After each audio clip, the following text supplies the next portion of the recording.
Hello, everybody, and welcome to episode 68 of Moms with Yarn. My name is Sharon. I'm known as Bronx Knitter 1 on Ravelry and Bronx Knitter on Instagram. Welcome.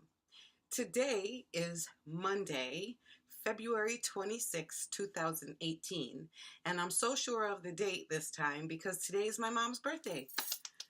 Happy birthday, Mom! So I am here and I'm kind of on time. So if you're a returning viewer, you know that I'm closer to the 2-week mark than I've ever been lately. And if you're a new viewer, thank you. And to my new subscribers, thank you for pushing that button. So I'm going to talk to you about a couple of things that are on the top of the list before I get to the knitting. And one of them is the Small Things Cal. That is a year-long Cal that's going on in the Moms with Yarn group. And so this is a chance for people to try out their stranded knitting. There's a free pattern inside that thread in the Moms with Yarn group. So you can make the stranded mittens. Or you can make any other small thing. I know some people are wanted to make pot holders and mittens, and they're going to make mittens, but they're not going to do them stranded, so you don't have to do them stranded. And you can make Christmas balls. You can make amigurumi, mochi things. Just 6 small things every quarter. And there's going to be a winner every quarter. And the prize is going to be some yarn or some fiber dyed by me. Not that you're getting what you get when you get the stuff from the professionals, but hey, it's a skein of hand-dyed yarn, so look out for that. The other thing I wanted to talk to you about is I was watching the Fiber Pusher podcast, and Bonita and Sandy are putting out a newsletter that's going to be chock full of tips and things to help people who are knitters and spinners and dyers. And so there's going to be a lot of useful information. There'll be interviews with people, shepherdesses. So I'm sure there'll be some farm animal information in there as well. So the way you can get the newsletter is by sending an email, a private message to Bonita on Ravelry. Her name on Ravelry is basically Bonita. That's Benita. So I signed up for the newsletter by sending her an email. There may be a link in the Fiber Pusher podcast room, so you can check there. I haven't checked. But even if you go there and there's no link, you can always click on her name at the bottom and send her a PM so she can put your name on the list. I'm sure there's going to be some useful tips. I know there's going to be some things that are only available to people who get the newsletter, like discounts on merchandise and maybe a free pattern here or there. So I believe it's going to be very useful, and I believe that if you're a knitter, spinner, dyer, shepherd, you might gain some useful information because I know Bonita put a lot of work into it. So send her a message and you can get on the list. So that does it for my afternoon announcements. Can you believe I'm actually podcasting in the daytime? I usually wait till the middle of the night. I hope you can see me because it's daytime, but it's a little bit dark in my house because the sun's starting to go down. So let's go on to the only finished object I have. So that was being housed in my Stitched by Jessalou project bag with the little cute animals and falling in love. And what I used was a US 1 2.25 millimeter needle, and I used some Eden Cottage yarns. This is Milburn 4-ply. It's 85% Blue Face Leicester 15% silk, 218 yards in navy. And I got that from the Woolly Thistle. Hi, Claire. I also used this yarn by Woody Co. And she sent me a message saying that it's called Happy Yarns, Happy Feet. I really should do my homework before I get on here and start giving you information that isn't correct. But if you go to Woody Co., they have beautiful, beautiful sock blockers, and they're very reasonably priced. So I used these two together, and I made a pair of socks called Summer Slice. So Summer Slice is a free pattern on Ravelry by Cassandra. Dominick is her name. And it's a toe-up sock. And I used the Fish Lips Kiss Heel. And it was amazing to me how well the blues matched. I used the Super Stretchy Bind Off by Stacy Perry from Very Pink Knits, and they're on my Woody Co. sock blockers. So this pattern is super easy, and being free makes it, even more wonderful. The yarn, it looks like it tried to stripe here. It didn't, but whatever. It's beautiful, beautiful to work with, and thank goodness it's the same weight as the toe and cuff are. I thought about using the Fish Lips Kiss Heel for the heel of these socks, but I decided not to because I know that whenever you use the Fish Lips Kiss Heel, you get a kind of stripy pattern on the heel, and I like that. So I'm going to take one of these socks off the blocker, which the rest of the blocker looks like this, and show you what this sock looks like. It hasn't been blocked. I finished them last night. So that's what the sock looks like. Very easy pattern. And if you're young and your brain is strong, you can practically memorize the pattern. So that's what went on with that. Nice sock yarn. And I'm glad I made them.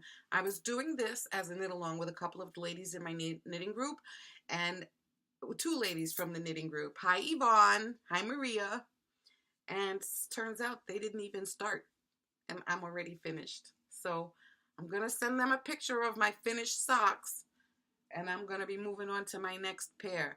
I did a pair in January, which was the Broken Seed Stitch, and now I've done this Summer Slice, and I'm ready to move on because I really would like to get 12 pairs of socks.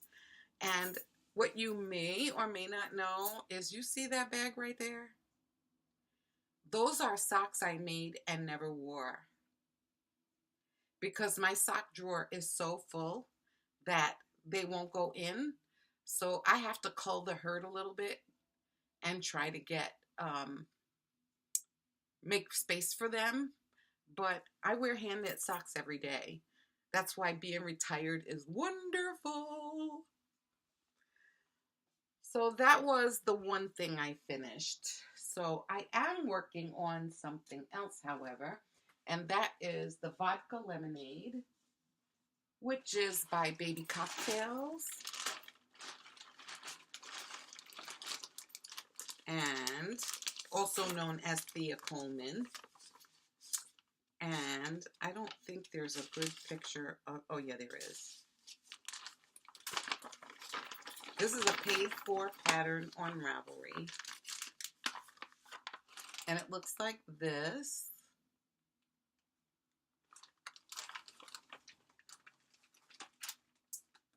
And something always has to happen, right? This is how far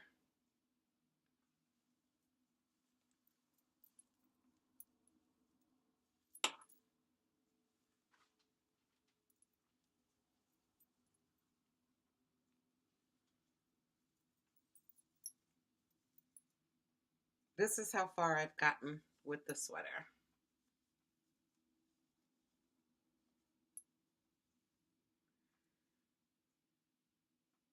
So I'm using the yarn that I left upstairs because I made 3 trips going upstairs and I came down empty-handed all 3 times. But it is Rowan Pure Life, and it's a discontinued yarn, so I guess it doesn't really matter if you see the yarn or not. The color is obviously brown, and this is where I am on the sweater, using a size 4, a US 4, which is a 6.0 millimeter needle. I'm not sure, but I've stopped here where it says to stop in the pattern, realizing that I am not the right age to be wearing a cropped sweater. And I have food crimes and 2 cantaloupes in my back pocket that says cropped is not for you. So I realized that I'm going to have to come down a lot more, well, maybe about 4 more inches before I can start working on the lace panel at the end, because after you've done the lace panel, the sweater is done basically. So I can't. It's bad enough that the sweater doesn't close. I just love it too much not to have it. But I don't care if it closes, but it's got to cover up some of my crimes, my food crimes. So this is what the sweater looks like. And I imagine I'll be finished in a week or so, because I refuse to start my next sweater until that sweater is done. So that does it for the knitting projects. However, I have not been idle. I have not been idle. So, first up is I got some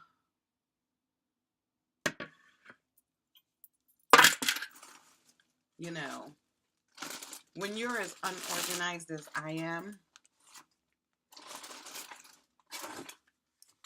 and you can't find stuff, it's your own stinking fault. It would help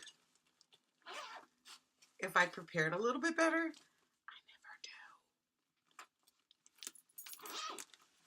never do. Okay. So let me go to first up. So while I was away, not podcasting away, because I was still in this house, I found some Leicester, which I had purchased from the Spinning Loft, which is in Michigan, from Beth Smith. I'm covering up her phone number. So it was 4 ounces of Leicester wool, and it's Leicester long wool. So I had to pull out these bad boys. Now, aside from damaging myself, I don't remember what I learned about combing fiber very much. Even though I went to the very last SOAR, Spin Off Autumn Retreat, that was held by Interweave Knits. And I took a class with Beth Smith. It was a spinning class, and they did things like, I was so new at spinning, and they were Andy implying something, and I'm like, I don't know what that means. And she had some fiber that was on the floor in the middle of the room, and you just take what you want, and then we combed it, I believe. And so I found some of that fiber laying around here where it's been for I don't even know how long. And before I washed it, it looked something like this. This is a different wool, but it also comes from the Spinning Loft. This is Tease Water. But before I washed this wool, it looked like that. And then I washed it, and now it looks like this. I probably could have washed it 1 or 2 more times, but I decided that I would save that for when I actually spin it up. I'll leave some of whatever is in there. I mean, oh my gosh, these are beautiful. So all I have to do is comb it and try not to damage myself with the combs. And all I've managed to do so far is this. Look at the staple length on this. It's got to be about 7-8 inches. So that's what I got so far. I have to work on it when I have nothing else to do, because if I get distracted, I am going to hurt myself with those combs. I'm not trying to do that. So that was for that. But speaking of spinning, I also spun and dyed some fiber. So I don't know if you remember, but I had spun some mystery white yarn that had been in my stash probably since 2007, 8 maybe. And it was white. And I bought it thinking that I would use white for a background of some project or other. And it was 1 pound. I don't know about you, but spinning monotone, one color, no color fiber has got to be the most boring thing ever, ever, ever, ever. So I dyed it in a lovely, lovely, lovely shade of red and pink. And the results were beautiful. And I spun it, and then I plied it with some Into the World, a colorway called The Wood, which was a club colorway in 2012. And I won that braid of fiber participating in a spin along with Diane of the Knittables podcast. Do you remember her? Hi, Diana. I know she's not watching, but anyway. So this was the Luxe December 2012 club color. It's 40% merino, 40% superwash merino, and 40% silk. So the yarn I dyed was rose, shades of rose color. And the Into the World was multicolor with peach and blue and purple and every color. So I plied them together and I got these.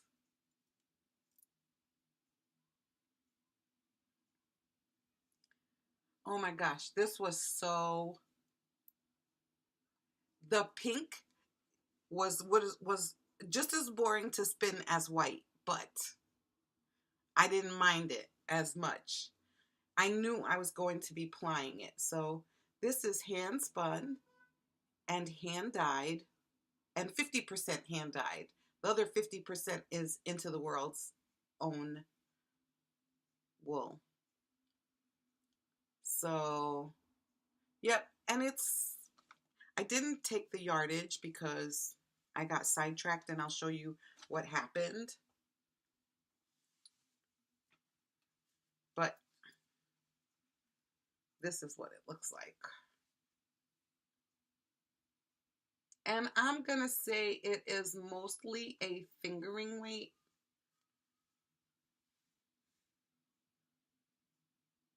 I don't know how much you can see. I can't see that close up. But it's mostly like that.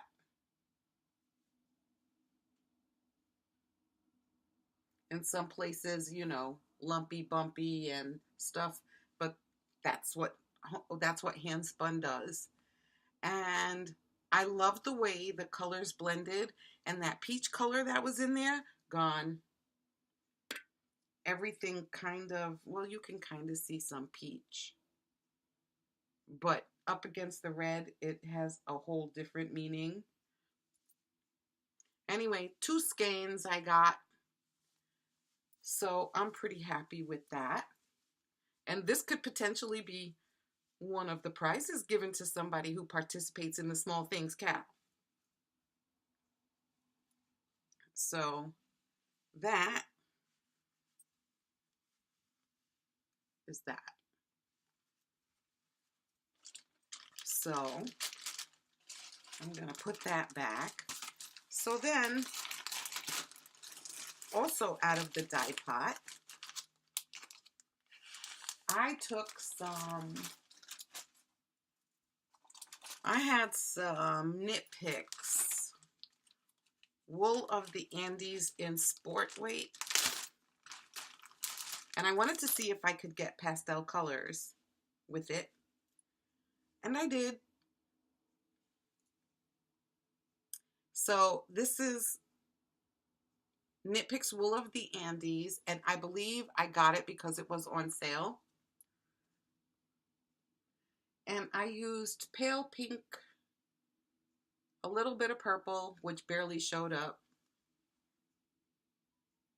and gray, because I thought the gray would enhance the purple. It didn't.